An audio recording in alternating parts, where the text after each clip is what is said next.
नमस्कार, मेरा नाम पिंटू सिंह यादव है और आप देखना शुरू कर चुके हैं भोजपुरी रिमझिम। दोस्तों देखिए, भोजपुरी के सुपरस्टार खेसारी लाल यादव ने अपने मैनेजर को हटा दिया है, यानी कि विवेक सिंह जो हैं वो अब खेसारी टीम का हिस्सा नहीं है और उनको अगर कोई मैनेज करेगा तो एक कंपनी मैनेज करेगी। तो मैं कंप्यूटर स्क्रीन पर तस्वीर लगा देता हूँ। तो ये जो है तमाम चीज़ें हैं, तो इसके थ्रू खेसारी लाल मैनेजर होंगे, खेसारी लाल मैनेज होंगे। लेकिन सबसे बड़ा सवाल दर्शकों का ये रहता है, भाई जानने की जिज्ञासा रहती है कि ये तो हो गया, ठीक है, खेसारी लाल मैनेज होंगे, लेकिन इसका मालिक कौन होगा, ऑनर कौन होगा?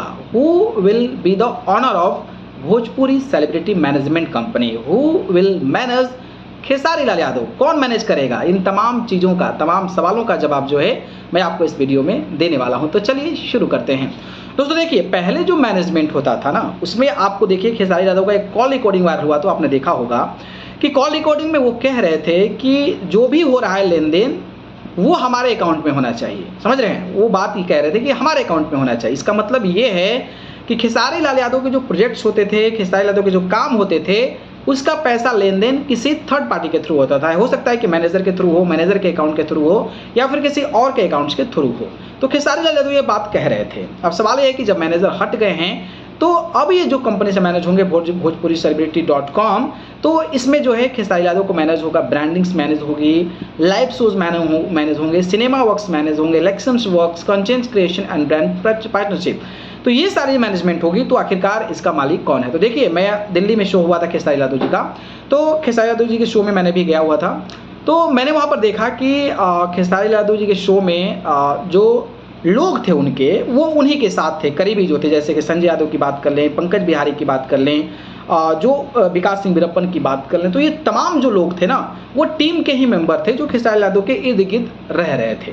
तो उसमें कोई थर्ड पार्टी जो है वो मुझे नहीं दिखा था कि मैं उनका नाम लूँ, पहली चीज़। दूसरी चीज़ यह है कि सिक्योरिटीज़ का जो मैनेजमेंट था वो बेहतर तरीके के साथ लगभग 20-25 बाउंसर्स जो है खेसारी यादव को लगे हुए थे।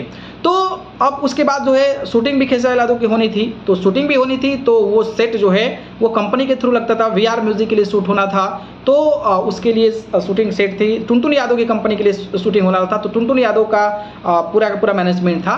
तो इन सारी चीज़ों से देखकर तो यही मुझे रियलाइज़ हुआ कि खेसारी लाल यादव के ही जो साथ में लोग हैं, हो सकता है किसी को बैठाए होंगे बातचीत करने के लिए, वो प्रॉपरली मैनेजमेंट करने के लिए। लेकिन मुझे लगता है कि ये जो पूरा का पूरा मैनेजमेंट है ना, वो कहीं ना कहीं खेसारी लाल यादव के थ्रू ही चल रहा है। यानी कि खेसारी लाल यादव ने ही इस कंपनी को खोला है और इस कंपनी के थ्रू खुद से मैनेज होंगे और इस कंपनी से और भी कलाकार जो हैं वो मैनेज होंगे। हालांकि खेसारी लाल यादव के लिए ये जो भोजपुरी सेलिब्रिटी मैनेजमेंट है वो कितना आगे तक जाता है, इस पर नज़र बनी रहेगी। अगर वो आगे जाता है तो फिर दूसरे को भी मैनेजमेंट करने में बड़ा अहम जो है किरदार मिल सकता है। या फिर वो भी हो सकता है कि भाई खेसारी लाल यादव चाहते हैं कि डायरेक्टली जो है कंपनी के थ्रू सारा पैसा जो है वो एक जगह इकट्ठा हो, ताकि टैक्सेस भरने में और सही तरीके से सही कम्युनिकेशंस के लिए इस तरीके की चीज़ें उन्होंने शुरू कर दिया हो, एक कंपनी खोल दिया हो जिसका पैसा वहाँ ट्रांजेक्शन होगा। और हो सकता है कि बैक गेयर से खेसारी लाल यादव इसके मालिक हों।